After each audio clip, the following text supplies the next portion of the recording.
What's going on, guys? Welcome to your 38th UDK. Wait a minute. What is this right here? Oh, this is just my new YouTube channel that you guys should definitely subscribe to. The new Boston TV. Didn't even realize I had that up there, so sorry about that. X out of that, and alright, guys. Like I said, welcome to your 38th UDK tutorial. And in this tutorial, I'm going to be going over all the terrain tools. So if you X out of this and open your terrain editing mode, you get this new terrain window that pops up, and the tools are on the left hand side. So before I go over all of them, I want to say this.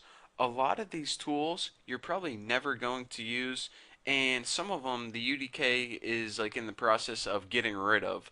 So I just gonna go over the basic ones that we're gonna be using the most. So I guess I might as well start in the top left and work my way down bottom to right, kind of like I'm reading. So the very first tool is the Add and Remove Sectors tool. Now what this does is when you click it, it basically adds and removes portions of your map. So let me go ahead and get a good angle so I can show you guys. If you go ahead and hold down Control and drag outward, you can see that we're kind of adding sectors to the map. Kind of adding, map. So if I let go, you see we have more map. Now, in order to delete that, go ahead and hold Control and right click and drag inward, and you can delete it. So left click adds, right click deletes portion of your map. So if you're creating a map and you realize that you're running out of space, this is how you add new space to it basically. Now aside from this, let's see, we don't go over that one. This paint one is the next one, and you guys already know from the last two tutorials what paint does. Paint vertex, that's one that we're going to be using sometimes. Now let me go ahead and adjust my brush a little bit, add some radius to that, and I guess I might as well scroll in and scroll down.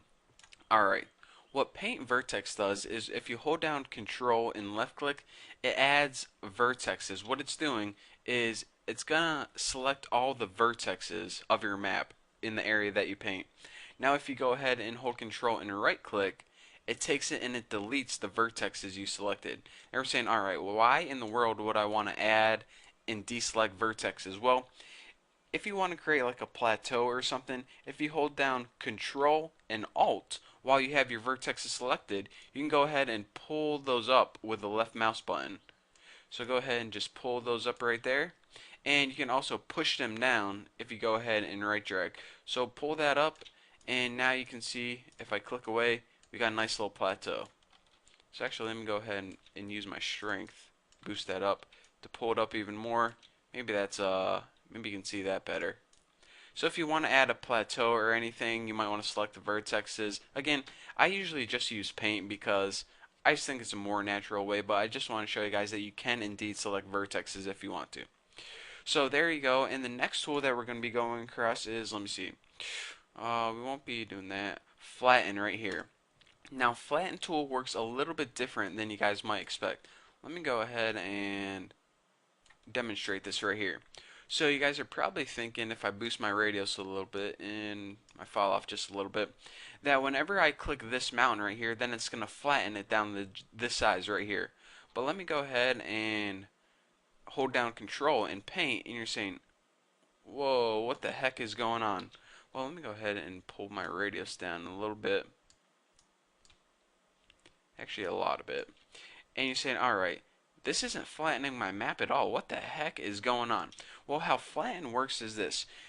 It's going to take the location of where you first click on your mouse. For example, if I first click on this top of the mountain, it's going to bring all the pixels up, or I don't want to say pixels, it's going to bring all the terrain up to that level. If I go ahead and I start clicking on the ground level right here, it's going to bring all the pixels down to that ground level. So depending on where you first click on your mouse, that's where it's going to bring all the pixels to the level. So flatten isn't really the best word. It's more like bringing pixels to this level. So that's why it does that. So the next tool I want to go over with that in mind is, I won't go over that one, this one right here called Smooth. Now Smooth works exactly how you think it would work. It basically takes something and it smooths it out. So you're saying, alright, we just made that, it's a little bit bumpy, and the other side as well, a little bit bumpy as well. Just go ahead and smooth that out right there. Now if you go ahead and hold Control and right click, it basically does the exact same thing, unsmooths it or roughens it up, gives it more edges. But you usually just want to use the smooth whenever you're, and you actually use it with the one of the tools that I'm going to be covering in the future. So basically, smooth things out if you want more hilly texture, unless you know peaking mountains. So, anyways, enough of that. So the next one I want to go over is this little tool with a percent sign above it, and that's average. So what average does is it takes the location of, it pretty much takes your height map and averages out whatever distance,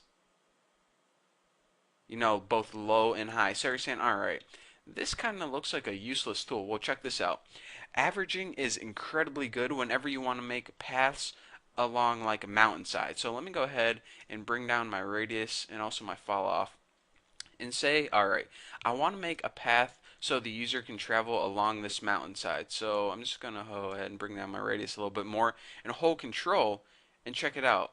Actually, boost my strength up. Boost my strength up a lot. Now check it out. What happens when I paint along here? What it's doing is it's averaging this height right here with this height right here, and of course the average of that is just a flat plane. So the height between this and this is a nice flat path that the user can now walk along. So how awesome is that? That's probably the most common way you're going to be using your average tool. Whether you have a mountain that you want the user to climb, you can go ahead and build them a nice path that they can walk along that. Again, if you were just to do this in the paint tool or another tool, it's going to take you forever. But with this average tool, you're going to be able to do it real quick.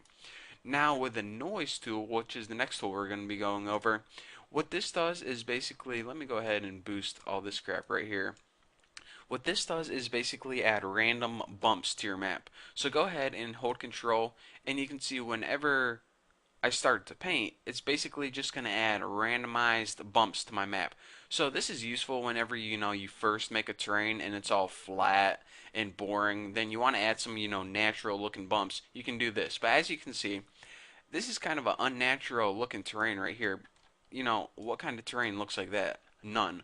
So you usually use this in conjunction with the smooth tool, where you add some natural bumpy areas, and then you want to go ahead and bring the strength down and smooth it out. And now you might guys not be able to tell, but if you go ahead and bump that up and then smooth it out, you get a nice natural looking ground where it's not perfectly flat like a sheet of paper, but it has some nice natural bumps, like if you go and walk on a field or something. So that's what noise does, basically the bump maker. Now the last tool I want to be going over is the visibility tool. Again, these tools right here, like texture pan and merge and split, you really don't use those that often, and if I ever use it, then I'll be going over it then, but I'm not going to waste your time because you're only going to use it once in a blue moon. So the last tool that you're going to be using a lot is this visibility tool. So let me go ahead and bring my radius and fall off basically all the way down, and I'll show you guys what this visibility tool does. If I go ahead and on the back side of my mountain, let me go ahead and make sure I don't take out anything I don't want to, and hold control and just hit click. What the visibility tool does is it takes away a portion of my map. And you're saying, okay, that's interesting and all, but why the heck would you just want to take away random portions of your map? Again, what the heck game just has random blotches on their terrain taken away? Well, check this out. If you ever wanted to add an underground bunker or maybe a cave in your map, this is how you would do it. You would take away a portion of your terrain, and then you would import a static mesh of a cave or a bunker or maybe just an underground room, and then you would place that right here.